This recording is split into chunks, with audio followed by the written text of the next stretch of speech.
ન્યૂઝમાં આગળ વાત કરીએ તો સત્તાધાર મંદિર વિવાદ મામલે અમરેલી જિલ્લા કોંગ્રેસ પ્રમુખ અને પૂર્વ ધારાસભ્ય પ્રતાપ દુધાતે કેન્દ્રીય ગૃહમંત્રી અમિત શાહને પત્ર પાઠવ્યો છે। સત્તાધારની મંદિરના મહંત વિજય બાપુ સામે ખોટા આરોપો મૂકનાર સામે કાયદાકીય કાર્યવાહી કરવા અને સમગ્ર મામલે સીબીઆઈ તપાસની માંગ કરી છે। સત્તાધાર મંદિર ગુજરાતના લાખો શ્રદ્ધાળુઓની આસ્થાનું કેન્દ્ર છે, ત્યારે રાજકીય આગેવાનો પણ મંદિરના મહંતના બચાવમાં સામે આવ્યા।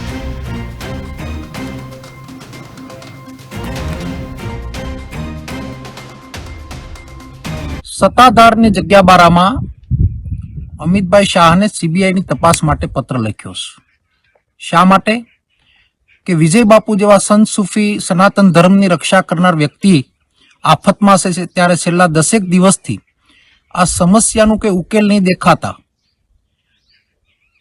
સરકારશ્રીને વિનંતી કરીશ કે પાયા વિહોણા આરોપ લગાવનાર વ્યક્તિ ઉપર કાયદેસરની કાર્યવાહી થાય। સત્તાધારની જગ્યા બારામાં અમિતભાઈ શાહને સીબીઆઈની તપાસ માટે પત્ર લખ્યો છે। શા માટે? કે વિજય બાપુ જેવા સંત સૂફી સનાતન ધર્મની રક્ષા કરનાર વ્યક્તિ આફતમાં છે, ત્યારે છેલ્લા 10 દિવસથી આ સમસ્યાનું કોઈ ઉકેલ નહીં દેખાતા સરકારશ્રીને વિનંતી કરીશ કે પાયા વિહોણા આરોપ લગાવનાર વ્યક્તિ ઉપર કાયદેસરની કાર્યવાહી થાય।